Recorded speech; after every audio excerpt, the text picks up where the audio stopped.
ரீசெண்டா RT frames இந்த Instagram பேஜ்ல இருந்து எனக்கு ஃப்ரேம் சென்ட் பண்ணியிருந்தாங்க. சாரி எனக்கு இல்லை, எங்க அம்மாக்கு.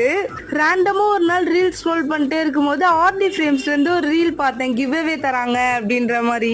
இந்த ரீலை பார்த்துட்டு கமெண்ட் ஃபாலோ ஸ்டோரி போட்டா அவங்களெல்லாம் எடுத்து அதுல இருந்து ஒரு 3 பேரை செலக்ட் பண்ணி கிவ் அவே தராங்க அப்படின்றது தான் போட்டு இருந்துச்சு. நான் என்னோட ஐடியில இருந்தும் பண்ணியிருந்தேன், எங்க அம்மாவோட ஐடியில இருந்தும் பண்ணியிருந்தேன். அப்புறம் என்னோட ஐடியில இருந்து ஒரு ஸ்டோரி போட்டிருந்தேன், மேனிஃபெஸ்டிங் இந்த மாதிரி நான் தான் வின்னர் அப்படின்னு சொல்லிட்டு. நான் நினைச்சே பார்க்கல, ஆனா நான் வின்னர் ஆகல, எங்க அம்மா தான் வின்னானாங்க. இருந்தாலும் என்னோட போட்டோ தானே ஃப்ரேம்ல போட்டிருந்தாங்க. அப்புறம் அவங்க ஃப்ரேமை பத்தி நான் சொல்லவே வேணாம், நீங்க பார்த்தாலே தெரிஞ்சிருக்கோம். ரொம்பவே சூப்பரா பண்ணியிருந்தாங்க. ஒரு கிவ் அவே தரோம், ஏதோ ஒண்ணு தரோம் அப்படின்னு இல்லாம ரொம்பவே சூப்பரா பண்ணி தந்திருந்தாங்க. எனக்கு எப்படி வேணும்னு கேட்டு நான் எப்படி சொன்னனோ அதே மாதிரி தான் பண்ணி தந்திருந்தாங்க. எனக்கு இது ரொம்பவே பிடிச்சிருந்தது. அவங்க இந்த மாதிரி இன்ட்ரெஸ்டிங்கான கிவ் அவே அப்புறம் குவாலிட்டி ஃப்ரேம்ஸ்லாம் பண்ணி தந்துட்டு இருக்காங்க. மறக்காம அவங்க பேஜை செக் அவுட் பண்ணி பாருங்க.